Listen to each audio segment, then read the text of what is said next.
Ladies and gentlemen, I think you're about to experience something very special. I've already seen a brief preview, and I can promise you, you're going to see some interesting photos. I'm very happy to present to you Quinn Norton on body hacking.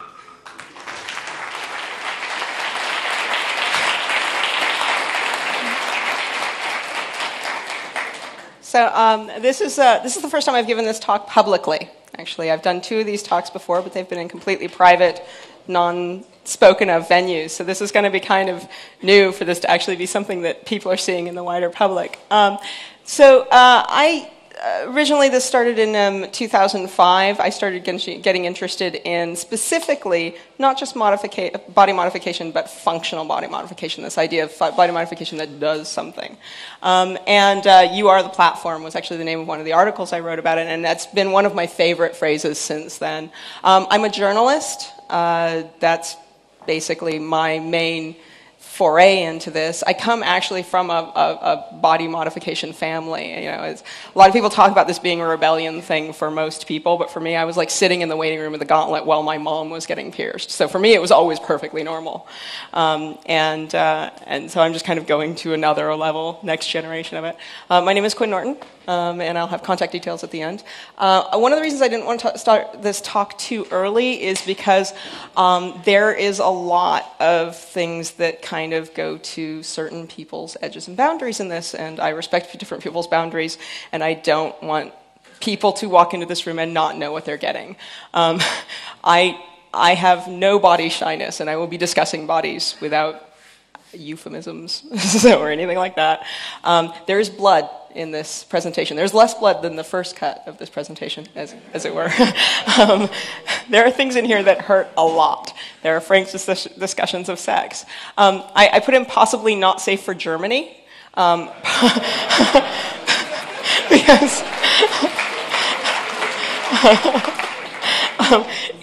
I actually am not sure about the laws, and one of the main people that I've worked with during this whole process is Shannon Lorette of BME, and I don't know how many of you know about BME, but BME is actually banned in Germany, which I had a moment. I don't know if it was actually an error or something with Swisscom or something with BME at the time, but I was trying to pull up some last-minute pictures, and I was like, oh, that's right. This talk, last time I gave it, I just kind of rolled on, and then I got to the end of the talk, and I realized everyone in the room was going, except for one guy in the middle who was just going. So having had that experience, I can say it might get creepy for you. But I wanted to make sure everybody kind of had that caveats up front. And it's not like any of us are going to, well, for me anyway, I'm not going to be upset with anyone if they don't want to see any of this. So I kind of used to kind of embed my philosophy in the talk at this point, or when I was talking about it. Now I'm just going to be really upfront about it. I'm pretty much pro all of this stuff, which isn't a huge leap, but I was kind of looking at how it relates to hacking, especially, and this is the statement I came up with: is body hacking is, like all other forms of hacking, ultimately a form of volition, the freedom to enact your will upon a system. In this case, the system is your own body, and I think that there's a little bit of a digression to take here, actually, before I go on to my body hacking motto, which is that right now we kind of wrestle around how ethical or legal or taboo hacking is on computers. But when you start talking about hacking your own body, even though it's your own body, you're passing a lot more taboos. And frankly, a lot more laws in many cases. We actually have less rights in most societies to our own body than we do even the diminishing rights to our own computers. And when you start to kind of think about the fact that you don't have those rights to your bodies, it can be very, you kind of, people think in terms of abortion or something like that, but you don't have the right to most surgeries. That has to be determined by an accredited state function, basically. Now, I don't know that that should change immediately, because I think there's a triage issue. I think that we don't have enough medicine for everybody to get everything they want. It's probably good that we treat sick people first. but I think I don't see any ethical reason why you shouldn't be able to get what you want. I don't know if any of you are familiar with Make magazine. I don't know if you are. So Make magazine is something I occasionally write for. That is a hardware hacking magazine in the U.S. And it's been very fun, fairly new. Lots of good hardware hacking projects in it, and they have this whole like void your warranty with us kind of thing going on. And they have a motto, which I decided was my favorite for body hacking, and it's this: if you can't open it, you don't own it.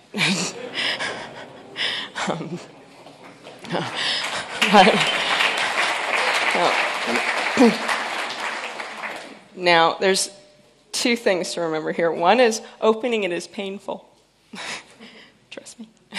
And the other was actually, like, the contrapost to this was actually something that came out of a science fiction convention I was at a few months ago. I was looking at a first-time science fiction writer who had never been to conventions, and I don't know if you know much about science fiction writing over here versus convention culture and fandom over here, but they aren't necessarily as related as you might think. And this first-time writer showed up his first conference, and he was relating this to me, and he said in one of the most trembling, terrifying voices I've ever heard, "Nobody told me about the furries." So when we think about total volition on our bodies, I want you to just realize that this would entail, you have to understand, this would entail a certain class of people running around with ears and tails and fur, trying to have sex with other people with ears and tails and fur. And you know, I don't know if that's the world we want to live in. I'm just kind of putting that out there. So, how we currently think of body modification.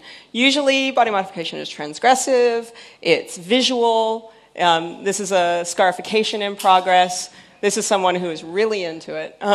One of the reasons I like to have this one out is because in one picture right here, you have a whole bunch of different, it just looks like a bunch of bumps on his face, but you have surface piercings, which are actually quite hard to keep.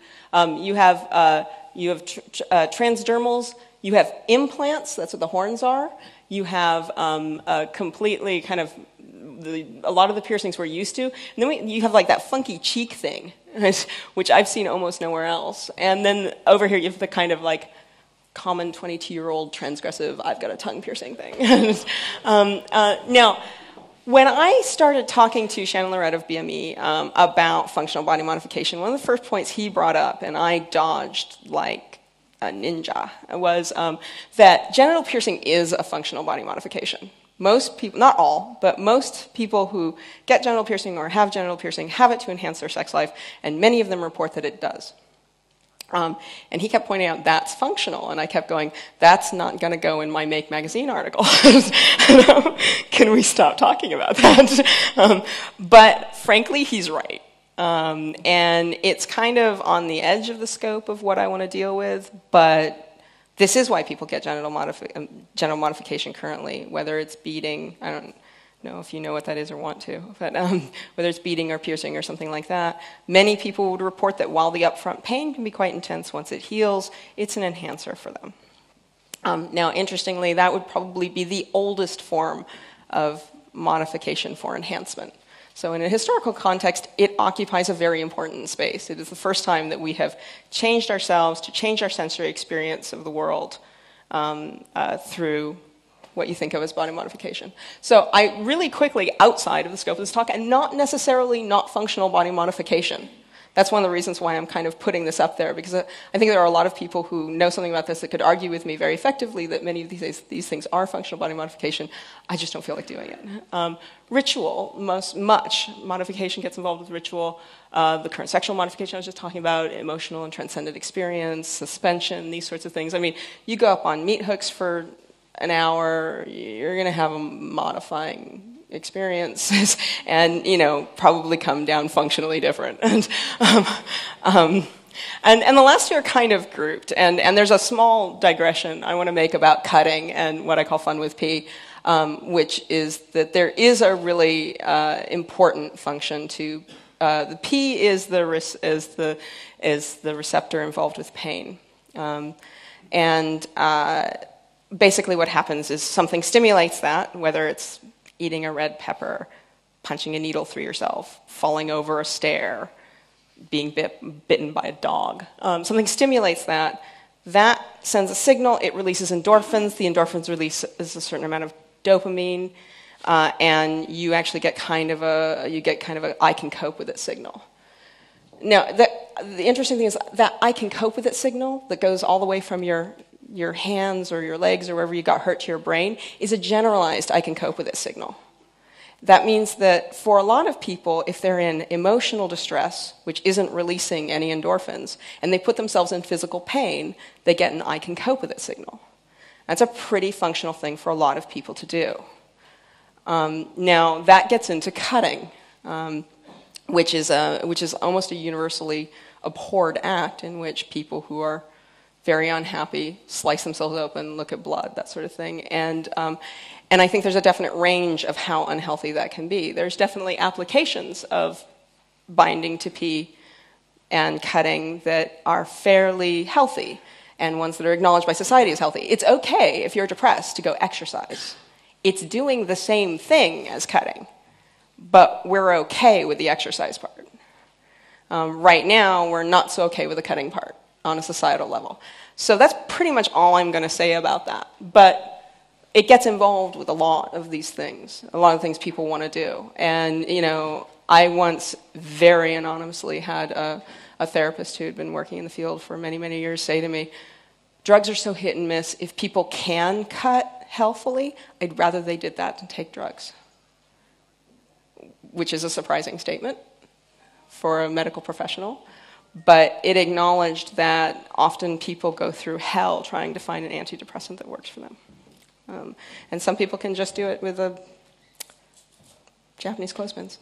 So anyway, probably the thing that you guys are here to hear about is the magnet.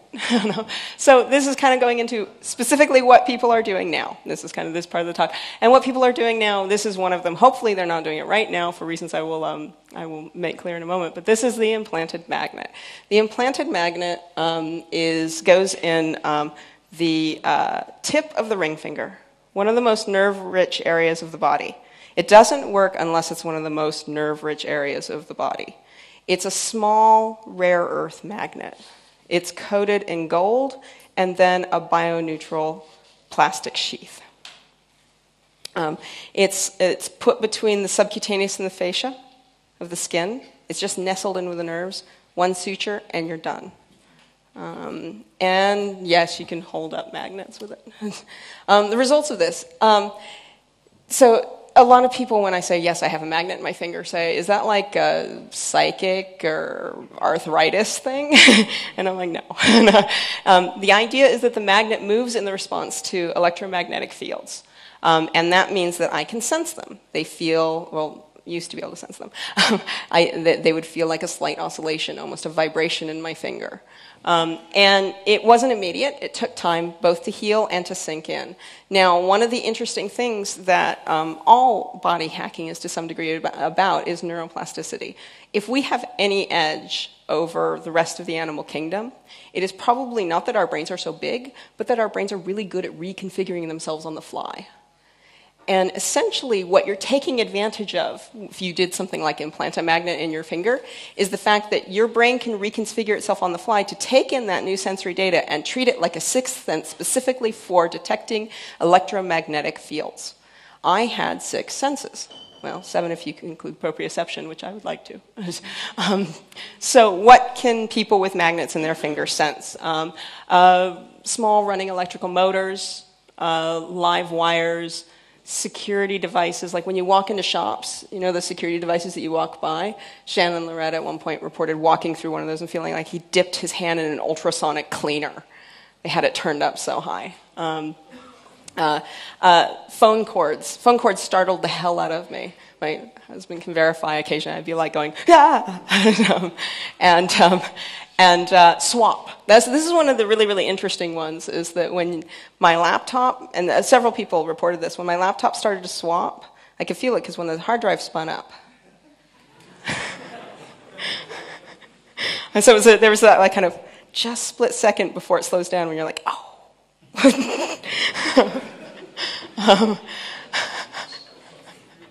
So, just a moment more of painful anticipation. So, hey, these things spin. So when you put a magnet in your finger and it's a bioneutral sheath, it's in a bioneutral sheath specifically so it can move around, so it doesn't get adhered to by scar tissue, which means if you take your finger and you take a magnet and you do this, you can feel it spin in your finger, which is, to this day, one of the weirdest things I have ever felt. Now, being that this is a bunch of body modders who came up with this idea, they were immediately trying to figure out how they would put it under the clitoris.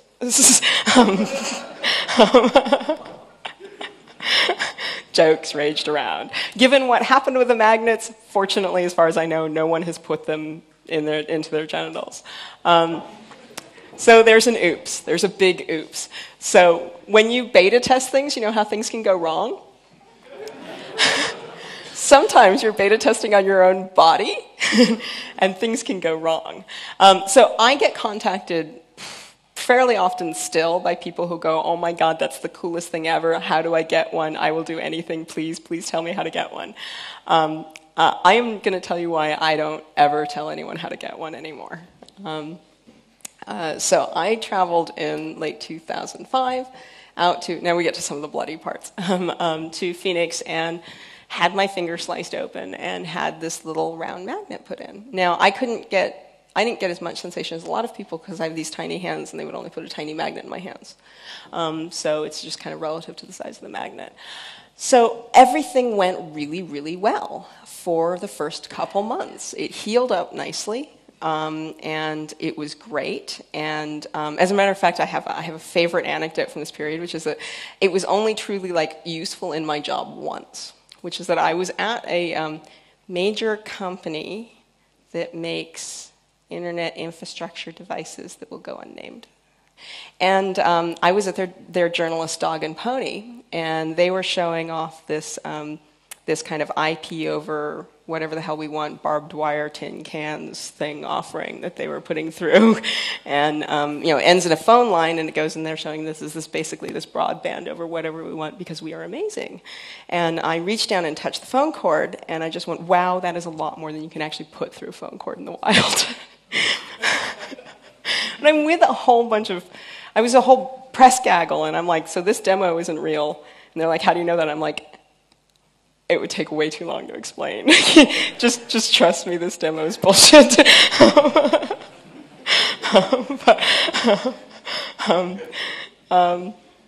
So this is actually after everything went wrong. This is an example of my party trick. The one thing I have left over. I didn't actually bring any rare earth magnets. If anyone has one, I'll hold one up for you if you like. But it generally looks like this. This is a series of rare earth magnets that I'm dangling off my ring finger. So originally, it didn't look like anything. You couldn't see anything under there. This little black spot is after the bioneutral sheath it was in breached. It broke open. I had an infection. I took a week's worth of Cipro. And then my body started to attack the magnet. Now, the magnet is a neodymium boron and iron. And my body basically crenellated it. It took all the iron out of it. And then the scar tissue just came and kind of came around it and pulled on it. So at this point, I'd gone through an infection. It was painful. I lost the sense, completely lost the sense. And I could barely even lift up magnets. And I went to my GP and said, let's get this thing out of me. I have a very tolerant GP. I'm like, so this week I've... and he's just like, can you hold on while I get a student? But he tried. He's like, all right, I'll try and pull it out. And so here we are trying to pull it out. And believe it or not, this is one of the less graphic photos I took. I actually did take these photos on his other hand. I'm a very tolerant doctor. So as we were trying to pull it out, you see, he went in and he sliced it open. He took some basically big old medical tweezers and tried to pull it out, but it had crenellated, which is something we didn't completely understand at the time. So it shattered in my finger. and it spread all over in my finger. And eventually, after about an hour of trying to dig this thing out, I said, you know, I am done. I'll just finish up the story. I am really done with this. And he went, I kind of am too. And we sewed up my finger, and I went and did some toxicology research and decided small amounts of neodymium and boron were probably not that big of a deal. So at this point, I have a dark spot on my finger. I have no sense. I have something that if I tap on it real hard actually hurts, which wasn't true before. And I can't even pick up magnets because the whole thing's shattered. And that's pretty much the end of my sad tale of woe, except it's a magnet, right? So over the next 4 months, it pulls back together in the tip of my finger. And I can pick up magnets again. So bodies and magnets, both creepy in their own way. Never got the sense back. Well, I can sense magnets. This is one of the things, like when people are being very critical of me, they're like, well, what happens if you were near an MRI? And I'm like, well, the whole thing is that you couldn't really sneak up on me with an MRI. I kind of know it was there. But I am deathly afraid of MRIs, because if, I don't know how many of you are familiar with this magnetic imaging technology, if there was an MRI at the other end of the room, it would pull the magnet out of my finger. Worse, nobody knows at this point. Shannon Lorette, who had quite a few more of these than I did, wanted to go get an MRI for knee surgery or something. I don't know. And they decided that they wouldn't give him one because even if they removed it, they just don't know what the effects of having these magnetic particles floating around potentially in your system are. So does the neodymium and boron still pull out of you? Because frankly, you know how I was saying this would pull the magnet out of me if there was an MRI over here? Just to get some perspective, this would pull the magnet out of me if there was an MRI over there just through my body. So MRIs and I, not so much. And yeah, I knew that there would be no MRIs while this was in. I thought we might be able to remove it if I ever needed one. Now that's not so sure. I may be no MRIs for the rest of my life. I still am planning to get this removed, and I probably will try transcranial magnetic stimulation, and I will hopefully live. So, other things people are doing right now. A lot of people have heard about people implanting RFIDs. So the thing that I don't care about implanting RFIDs is that there's no functional difference between implanting one in you and carrying one with you. And this is why I kind of roll on swiftly from that. And it's not that, you know, I'm all for people cutting open their bodies and sticking in whatever they want. I just don't think it's that interesting because you could just wear it. That doesn't give you much. However, and this is kind of like I'm skipping kind of ahead at this point talking about some of the other stuff. There is another, the Verichip's about to do an implantable RFID that is also a glucometer for diabetics. I am actually currently talking to their PR department, trying to talk them into letting me have one. Although I am not diabetic, the way this works is it's a glucometer in an RFID, and it takes continuous readings. I believe they're done optically, and it's all powered inductively, and you need a reader 6 inches from it or less. That reader can pretty much be anything. So if you've got anything that can kind of go through their process or can take from their reader, then you can pretty much take that data and do whatever you want with it. So what I'm hoping to talk them into next year is continuous glucometer readings that I can feed up to a web page. So you'll be able to follow my diet, I suppose. And one of the things is that I would really like to be able to cross-reference that with other data. So I'm going to have to note my mood, probably, to get good data on how insulin is affecting me in some way or another, and just continually put that all up online. I don't, I've got the question of what can that get you, and I'm not entirely sure yet. But I think it's kind of interesting that we don't have a lot of data on continuous glucometer readings for people who are either diabetic or not, because it requires a stick at this point, and it might be interesting to have the data sets. Find out what that's like. We have a lot of theories. We don't have a lot of actual having done it. So the other things I'm looking at are an ovometer and a hydrometer. One tells me my estrogen levels. The other tells me my water levels. All of these are increasingly things that you can either stick on you or in you. So yeah, I just added this, obviously right before the talk, Sputnik, but for blood. And, the idea of these kind of little, we're inventing a lot of these little sensors right now, which are fairly cheap. I mean, the VeriChip Digital Angel glucometer is not an expensive RFID. It's more expensive than the regular one, but it's not super expensive. It's just a continuous reader encased in glass. In order to get it in that size, you almost have to get it that cheap. The reader might be more expensive, but we're increasingly having a number of these kind of medical monitoring gadgets that you can put in your body. And there's just going to be more and more and more of them, and as they become more available, you will have the option of putting them in yourself, whether you are ill or not. They're just, frankly, VeriChip likes to sell things, and they're going to want to sell you this. This actually, I'm kind of, and that's me talking about next year's projects, and I'm kind of jumping around a little bit at this point. Getting a little bit more philosophical for a second before I jump into the medical stuff. I'm talking about functional body modification as enhancement rather than treatment, which is kind of how we normally research these things. Like, in order to be allowed to modify humans, we have to have this idea that we're bringing them back up to the level everyone else is at. And then anything after that would be unethical. And there's a lot of medical ethics guiding this, and it's fairly universal. But it's really, really arbitrary. So there was a great editorial a little while back that I just kind of note up here real quick about enhancement of sports professionals.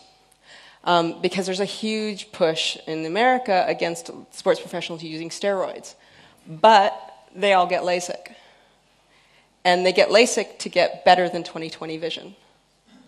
That's not cheating, but steroids are. So, and it kind of reminds me, like, just to kind of go off on another tangent. I did a piece on subdermal implants, the horns and things like that you saw in the previous picture at one point, and I was interviewing a lot of plastic surgeons about it. Actually, I started with the body modification artists, and they told me the American Medical Association will tell you that modifying the body, as far as plastic surgery goes, away from societal norms, modifying it towards societal norms is ethical, and what they do, but modifying it away from societal norms is unethical, and you can lose your license for it. So I thought, this is the perspective of the body modification artists. I must go and get a balanced perspective from the plastic surgeons. And they were like, no, that's right. And I was like, don't you see? No, okay, never mind. They're just like, and quite a few of them kind of would hold forth, and I talked to quite a few of them for this, would hold forth about how it was right to give people bigger boobs and better hips and lips in order to give them advantages in life, but if you modified them away from societal's ideas of beautiful, you were in no way serving the Hippocratic Oath, and you needed to be disbarred from medicine. I guess it's disbarred from law, but anyway, same difference. We have this kind of weird tension about what counts as enhancement and what counts as assistance or treatment. I did that. So the next thing I pointed out, and I used to not cover pharma at all in this talk, but it's kind of ridiculous to not cover pharmaceuticals, because that is clearly one of those things that's just becoming overwhelmingly prevalent in our lives. This talk brought to you by Provigil and Ambien, that same wonderful doctor who tried to pry the magnet out of my finger, gave me essentially, the 21st century legal equivalent of an upper-downer cycle to do this trip on. So one of the reasons I am not very jet-lagged at this point, and frankly, one of the reasons I am awake at all, is because I am on Provigil, modafinil. I'm trying to remember its other name. No, you don't know. And Provigil is this amazing drug, which I think is bringing up a lot of ethical quandaries. I mean, is anyone familiar with it? Okay, so Provigil is a drug that was originally developed for narcolepsy. It just keeps you awake, but it's not completely a normal stimulant. So the deal with Provigil is it would keep you awake, but when you wanted to go to sleep, you just could. And it didn't have any abuse potential. People wouldn't get addicted to it. It's not amphetamines. Here's the weird thing they discovered, is that if you take Provigil after you haven't slept, you don't pay for not sleeping. Next time you want to go to sleep, you go to sleep for 8 hours, you get up, it's like nothing ever happened. Then they started going, I wonder what happens when we give this to soldiers. So they started giving soldiers in various experiments 100 milligrams of Provigil every 8 hours instead of sleep. At the end of 72 hours, their performance was better than at the beginning.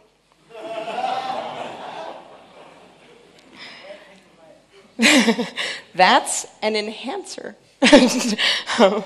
But it's being prescribed to treat, it's on label as narcolepsy, ADD, because it is really good for focusing, frankly. Whether you're ADD or not, it's like, wow, I'm there. It's ADD, narcolepsy, and swing shift workers, and my favorite excuse, jet lag. And you know, frankly, people are making up reasons. They're like, I have a hangnail. Can I have some Provigil? And for a good reason. Like, there's always a downside, right? So apparently they gave rats for a while nothing but Provigil for like weeks and no sleep, and they were like, fine, fine, fine. Then they all like died simultaneously of bacterial infections. So you know. Caveat body.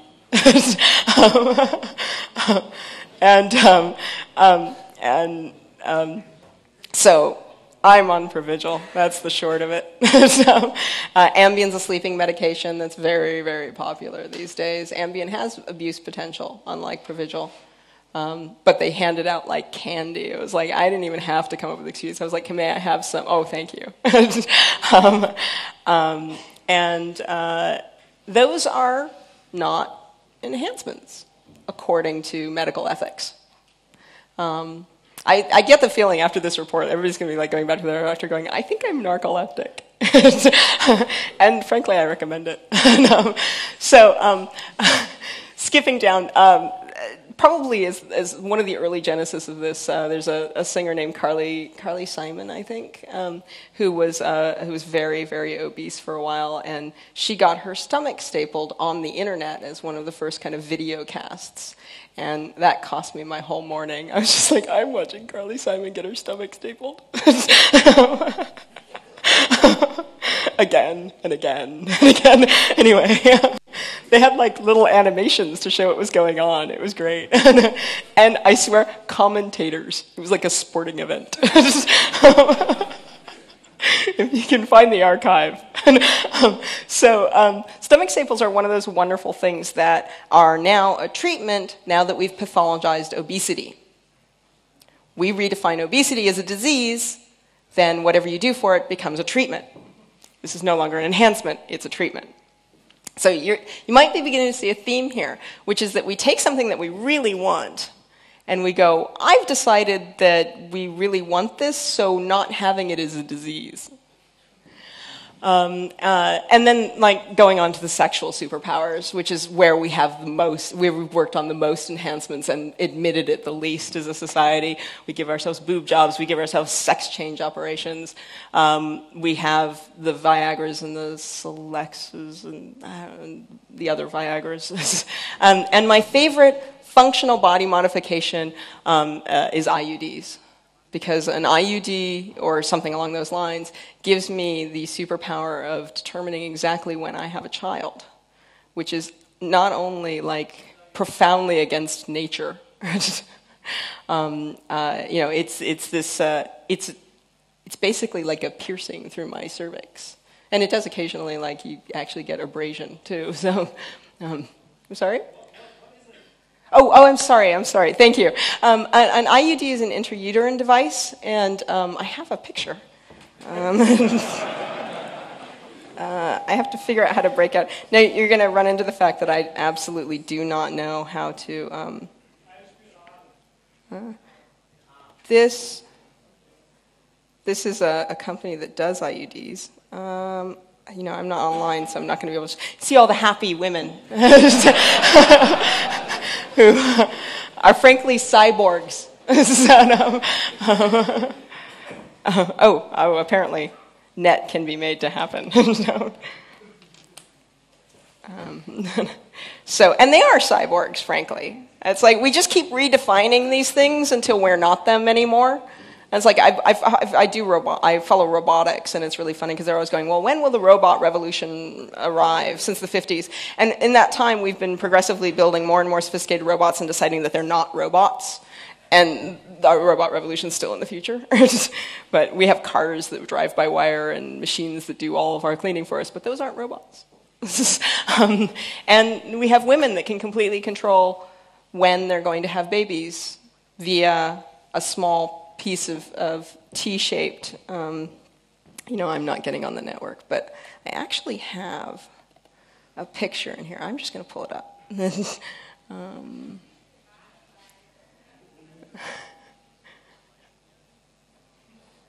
I thought I had a picture. What was that? Can you just describe what it is?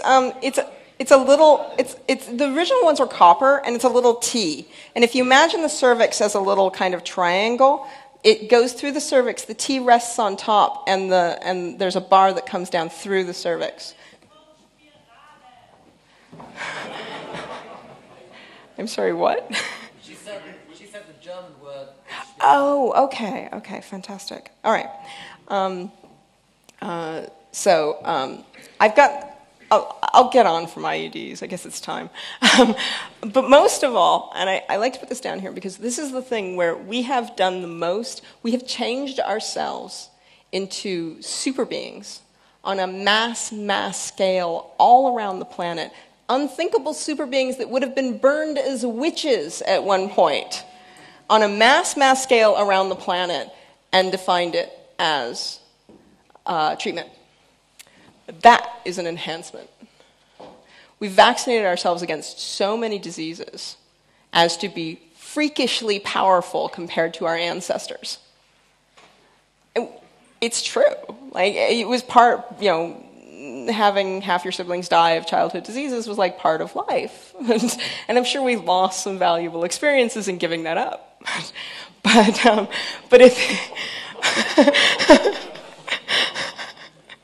But at this point, we have all transformed ourselves into strange and scary, superpowered beings. We just don't think of it that way. We've just redefined it as a treatment rather than an enhancement. So, whether we call it an enhancement or a treatment matters for social acceptance, but doesn't actually reflect on the procedure itself. The problem with this at this point in time is that research is outstripping the lifespans it takes to redefine these terms socially. So we're coming up to a point where we can invent things that enhance us before we can redefine those enhancements as needed treatments. And so we're running into kind of the edge of our own kind of boundaries and conditions and saying, well, no, this is the thing that makes me not a real human anymore. If I can't get the same diseases as the rest of my family, obviously that's not one, because that was a very slow cycle. Inventing and treating disease was something that took long enough for us to kind of change our attitudes about it. But if you look back at the history of every one of these things that I've talked about, whether it's birth control or vaccination or something like that, there was a large group of society at the time that was going, that is unnatural, that is too far. We can't do that. And everybody kind of went, actually, I want my kids to live. Or I don't want kids. And so we kind of got over that. So what are we doing now? Now, I love to leave this example in because this is a bone-implanted hearing aid, and this is something that has been deployed on a small scale for people who can't hear. There's a guy who lives in Hawaii who is desperately looking for a doctor that will install one of these on him and let him just attach a Bluetooth thing to it so that can just be his phone. He can hear fine. He just wants his phone installed in his head. And he's spec'd it out, and there's no reason it wouldn't work. And it would work. The bone induction hearing aids can also work as mics. So there's no reason he couldn't just have a phone right there. As far as I know, he's still not found a doctor to do it on him. But excuse me. It's an example of that kind of volition thing. So I wanted to cover a few things that are kind of like coming up out of the medical stuff. I like to focus mostly on what you can do to yourself in your home if you're very, very foolish. But the medical stuff is really important in this sphere anyway. Well, we already have cochlear implants. People are hacking them more. There's a guy who did a book. If Annalie is in here, she knows the title of the book better than I do. Anyway, who on hacking his own cochlear implant. And I really, right now, wish I could remember the name of the book. But vision implants have been worked on for a long time. It looks like they're cracked. You know, between cochlear implants, there's always an interesting kind of loss with every one of these. With the cochlear implants, like deaf culture is dying because there's not really very many reasons to be deaf anymore. So there's like 5 guys left going, we miss signing. But it's one of those things where they're like, you're destroying our culture by curing our, this thing that we didn't necessarily see as a problem in many cases. Is that true or false? I'm not going to say. I don't know. So we're about to get there with vision. We've got almost everything we need to do neural connections with vision. Neural pacemakers. This is one I really, really like. Originally developed for epilepsy, seem to be a good cure for depression. They're starting to put pacemakers into area 25 of the brain, and it's curing untreatable atypical depression in a lot of people. No one knows why. They're working on chips that can bridge damaged parts of the brain so that you can kind of put a chip in and it allows kind of neural regrowth or reconnection between 2 areas if there's been a damaged area. So it's a treatment for lesions, things like that. And this has, if you want to know more about this stuff, this has huge implications over kind of who we are and what our pathologies are and so on and so forth, but I'm not going to cover that in this talk, so grab me afterwards. And lots and lots and lots of tailored drugs. Like the pharmaceutical pipeline right now is absolutely mind-blowing. And it's getting more and more specific to different body types and so on and so forth. I mean, there's a website that I love called crazymeds.org, which is just an absolutely wonderful kind of user experience review of psychopharmaceuticals. Worth hours. We're developing pharma that helps intelligence, emotional fortitude, sleep, wakefulness, concentration, all these things. We're solving these, and as we solve them, we pathologize the idea that you don't have them. We all kind of have to adopt all of those pathologies in order to get the drugs. So, but what happens when something isn't catching up with you fast enough? What happens when you want the bone implant or something else like that and you can't get it? Well, I think we're on the cusp of, because we're already beginning to see a lot of medical tourism. And this is actually an old slide of mine that is just my favorite slide, which I leave into things, which is post-human medical tourism. What do you do when the medical ethics won't allow the procedure when you're in a country? Just a big picture of Russia. If you're from Russia and thinking, I can't get it there, there's Kazakhstan. There's Thailand, there's India, there's all these places that are setting themselves up as places where you can go get procedures done. Sometimes they're hip replacements. I think you go to Thailand for hip replacements. India is heart surgery. But increasingly, you can do these things electively. Right now, if you're in America and you want cheap dental, you go to Tijuana.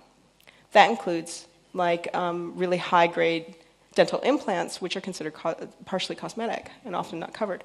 Now, I think that's kind of gray market to my mind, but there's an interesting thing that is going on in America right now, which I've got another web page up, but I'm just going to talk about it. I'm not going to show it to you, which is that there is, I would say, and it's something I'm currently researching, so I shouldn't go overboard on it, but there's a rise in black market medicine in America. And this is interesting because what it is it's American failed policy, the whole kind of if you're poor, you can't go to a doctor thing that we have in America, is manifesting in kind of an interesting home surgery movement.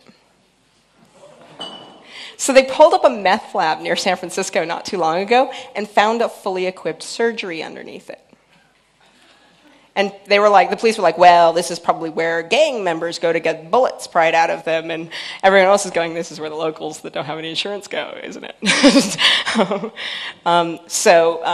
After I read that, I went over, and another thing I'm not going to bother with that I have up is an auction on eBay for a used fluoroscope, aka X-ray, for $5,000, which you can buy and then have delivered to you, period.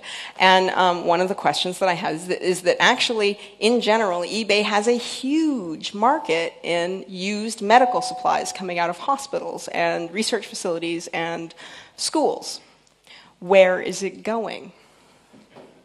Some of it's going to the third world, some of it's going back into the medical system, and some of it is just going somewhere. Okay, I got 15 minutes, all right. So I think, I was asked to give a prediction not too long ago, and the only one I could come up with and I was happy with is something like, in 10 years, we'll have $1 billion black market medical industry in America. Because poor people aren't allowed to see doctors in America, and they're going to see them eventually anyway. So, what else do we have going on here? We have modifying contacts. We have contacts now that allow you to, which isn't an incredible modification, but is something that are about to be implanted that allow you to see movement different and these sort of things. Often, again, with sports people use them.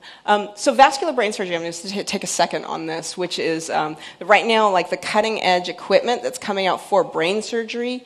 It allows you to go through the artery in the leg up through and do laparoscopic vascular, which is very, very small work on the brain. I give it 5-10 years before those machines are on eBay and then underneath a meth lab somewhere. So we're going to be doing brain surgery in our houses. So as these things come up, we've got gene therapies coming down the line. We've got amazing stuff in gerontology that might allow us to live often twice as much. We're going to have this amazing triage issue in our societies, depending on how we define things, whether it's treatments or enhancements, on who gets them. The sick are allowed to be treated. Soldiers are allowed to be enhanced. That's why they get the Provigil. I talked about volition. But, and I'll try to roll through this real quick, because this gets really weird. We're pretty close to having a vaccine for things like addiction. You don't think of addiction as something that you would vaccinate for, but it is. It's a brain problem that you could potentially have a vaccination for. Vaccination, all the crack you want, because it's not that much crack, as it turns out. But addiction is a great case because it's a disease of volition, specifically. And so when we start talking about volition on our bodies, this is one thing, is whenever we're talking about body modification, we're talking about mind modification. That's just the cost that comes with being a plastic species. Anytime you change this, you change this. It just happens that way. And often you change this to change this. But to pretend that we can change this without changing this is not acknowledging the kind of species we are.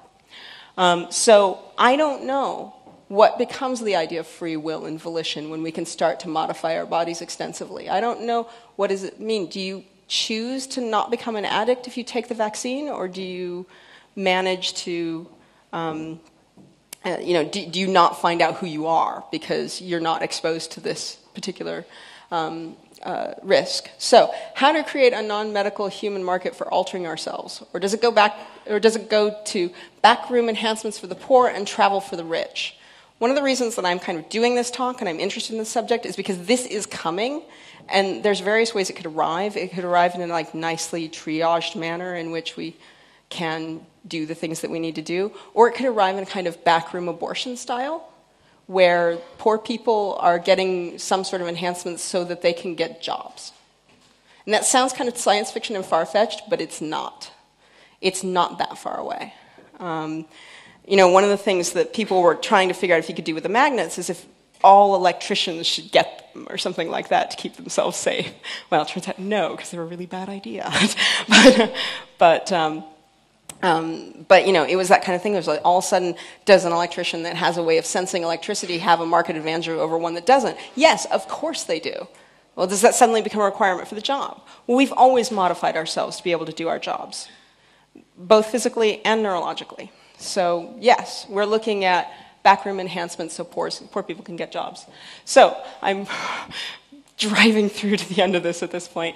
Here's a few kind of modifications that people don't see very much. Like one of the interesting things that just happened, and I don't actually have it in the talk yet, is that one of the most difficult problems in body modification, like aesthetic body modification, is something called the transdermal, which doesn't poke all the way through. It just sits a little bit under the skin. If you've seen the guy with the mohawk, metal mohawk, that's a transdermal. And transdermals almost always reject. They're very hard to heal. They were just a failure as a procedure for the most part. They infect terribly because you have to form skin all around them and all that. It's basically an open wound. And if you start studying body modification or medicine, you discover that the enemy of everything is having the skin open. So interestingly, this is something both I've watched, the two prongs of medical research and body modification artists wrestling with this issue. And it looks like the body modders may have it cracked. They have something called a microdermal at this point, which they've just been trying out, which is a very, very small, looks like a door hinge, but really, really tiny, that they can slide under your skin. And it's got two holes, and your body kind of grows through it. And so far, there's been almost no rejection issues. And this is something I'm going to watch very, very carefully, because that into-out-of-skin interface is one of the things holding back a lot of people's ideas about what they want to have implanted in their bodies. Power source issues and light issues and all sorts of other wacky stuff. Mostly, I'm telling you this part to kind of get you thinking, because in general, the most interesting suggestions for what we could do have come from the audiences of these kinds of talks. So I want to hear your ideas about what kind of modifications you would like to see in your own body. So we're at the point now where we can take in data and output data to our bodies. That's kind of an awkward sentence, but so you consider things like neuroplasticity, you consider how we can enhance movement, senses, how we can find out more about what's going on in our bodies. Okay. And every time we find out something more about what's going on in our bodies, we get into a feedback loop. We love these feedback loops. Many of them are natural. You step on something, you say "ow," and you get off of it. That's a biofeedback loop. It increases when you can do something like continually read, say, your glucose or something like that, and say, when I eat this and go a bit crazy, it's because my insulin is spiking. Maybe not so much with a chocolate cake. But the other question is, how far is too far? Furries. And really, this is my last slide pretty much, and this kind of goes to the heart of the matter, and it's something which I don't have an answer for, and if I did, I would be lying to you on how far is too far. Really strange things with porn, but a lot of porn, I'm a big fan of porn. I have to say, nothing against porn here, but a lot of it is not very involved with volition and consent, which is my personal line, where I think people should lay off, is consent. And so the things that you could do to modify people for pornographic purposes could probably be pretty horrific. I don't know if we want to go there. I find furries horrific. I shouldn't, but sorry, it's like prejudicial on my part. We have these questions to ask about who gets to hurt themselves and how much. I have a really high pain tolerance at this point. I didn't used to. But if I had jumped into some of the things that I know how to do now from the beginning, that would have been very unhealthy. Fortunately, I was around the sort of people that could tell me that. What's not fair anymore? Is it okay for sports, people competing in sports to have LASIK but not steroids? What should be fair? What should be fair is such a ridiculous statement. There's like no data you can put in that. There's nothing, there's not going to be a scientific answer to that. But there is a societal one. We have to solve that. We have to answer that question. Sports is going to become really boring when one guy has got everything. Not just sports, but in general, what's fair in the marketplace. But at the heart of all this, and the kind of there's a lot of people who kind of really don't want us to do these sorts of things that are writing books, which I'm forgetting the names of again. End of human, our post-human future or something like that. I'm looking for help and not getting over here. Anyway, the fundamental question to all of this is what counts as human? You know, the question that people face with vaccination and birth control, body modification, and any of the things is, do you still count as human when you're done? Do you still count as human when you've started futzing with your brain? Do I still count as human now that I've had 6 senses? And not in a kind of, I can sense what your playing card is kind of way. I don't know. I don't know if I still count as human. Do I still count as, you know, after we learned to read and write as a society, did we still count as human compared to the ones that came before?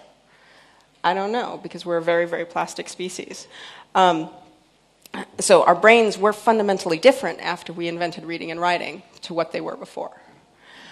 So I guess I kind of will break off into hopefully discussion questions and suggestions after the question of what counts as human, because as much as many of us are probably sitting in this room going, yeah, go, we could do anything, we're allowed, we're hacker types, we could do anything to ours, there's a line over which you'll go, no, that's too far. No, that's not human anymore. I don't like that. That line is going to be different for every person in this room. So on that note, I'd love to hear some questions or suggestions.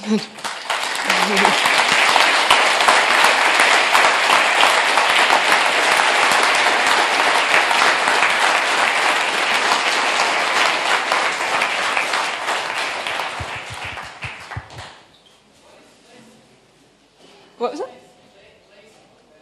LASIK. Oh, I'm sorry. What is LASIK? LASIK is the term for laser sculpting of the cornea for enhancing vision.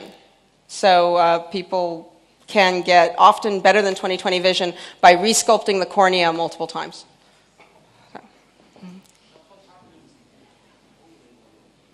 Also, if anyone has any suggestions for wacky things I should put in my body over the next year, I'm not saying I'll do it. I'm taking suggestions. Just a small question concerning your own implant with the magnet. What exactly went wrong there? Is it just an insulating material that Yes. broke up? Yes, when the insulating material broke up, my body attacked it. It's a foreign thing, so my body... So basically, if the initial bugs, well, I'm sorry. It's, What was I it? mean, if the initial bugs are fixed, I mean that insulating if they material... ever fix the sheathing problem, Huh? I'm getting another magnet in a heartbeat. All right. Okay.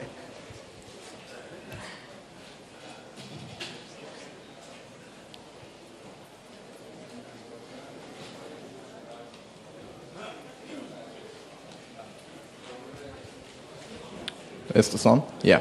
I think it would be very interesting to have something like EEG electrodes implanted in the skull or in the head, because not only for stuff like neurofeedback, but also to start work on something like a brain-computer interface.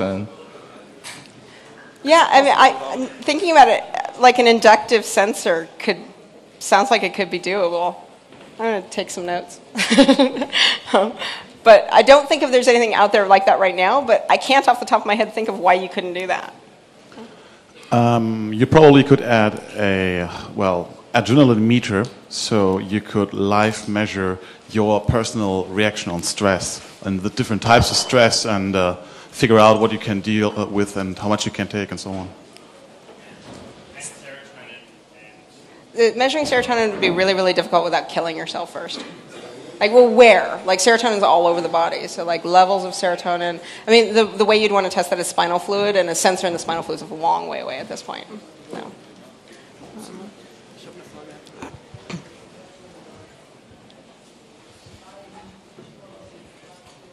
Okay, is that everything then?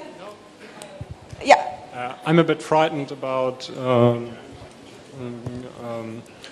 debugging my brain-computer interface, so I'd like to start with modifying my rather sensitive parts to use them as a sensoric device, just as you did with the magnets. But with other sensory information, or just for generic communication with Bluetooth or so. I think I have heard of divers who monitor their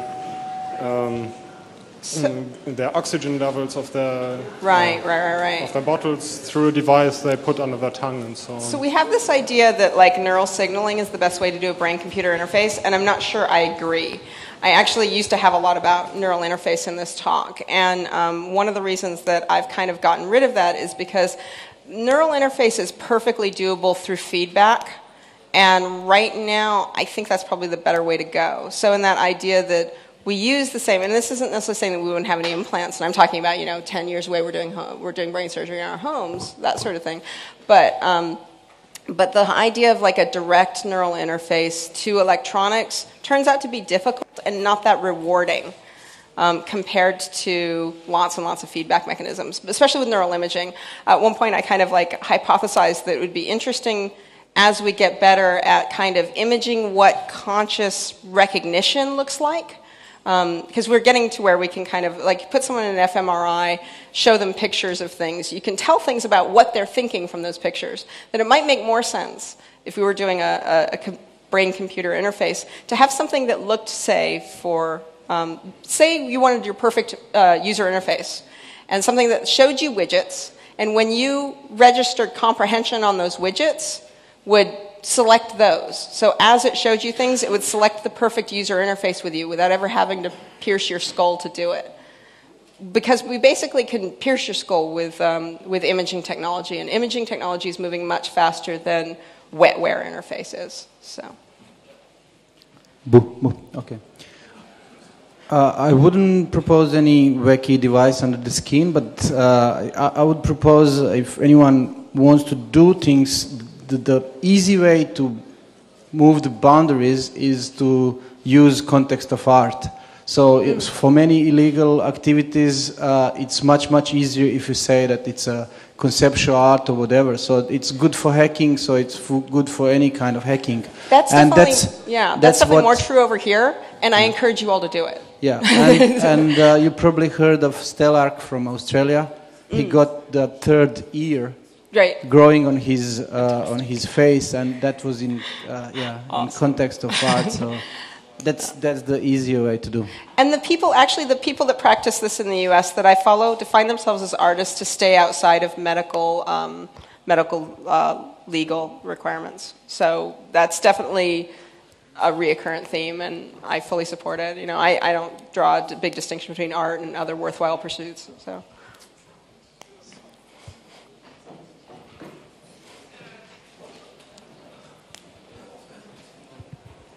With regards to the question of what counts as human, you said it was mostly a very individual thing that everyone had to decide for himself.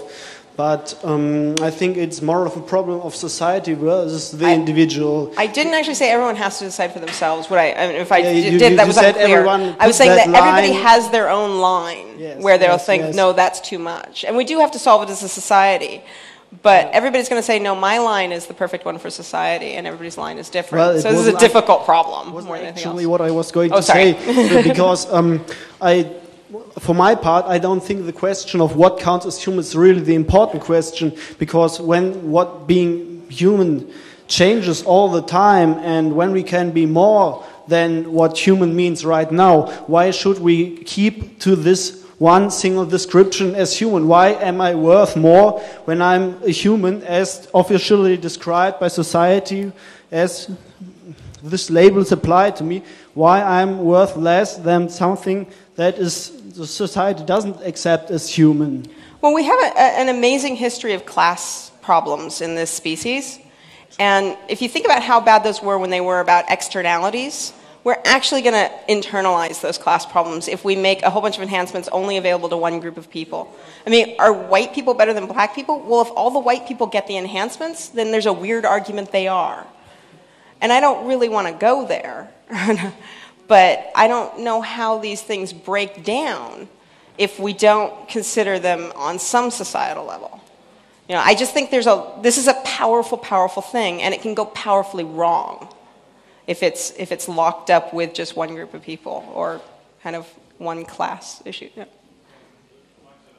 Hi, actually a follow-up on the human question. I think it's a little bit reductive to say that by changing our senses or augmenting our senses, we become less or more human. I mean, our senses always change. Our ancestors had 100 times better sense of scent than we do, and we're no less or more humans than that. I think what defines our humanity is our ability to communicate and our desire to communicate, our ability to have compassion, and the rest is just it comes and goes. And it's not about, oh, now I can sense this better or that better. There's a lot more than sense involved here. I have a friend who at one point, she's a woman, and she gave herself a testosterone shot to see what it would do to her personality. Well, she changed a lot. There's this point where you go, okay, so she's still human, but what if you give yourself, I don't know, psychosis? What if you want a brain lesion that means you never feel guilty again because you felt too guilty and now you are something else? I don't know. It's not just senses. We're modifying a lot more than that. Okay, so are we... Yeah, I'm sorry to say we're running out of time. Thank you very much, Quinn Norton. Thank you very much.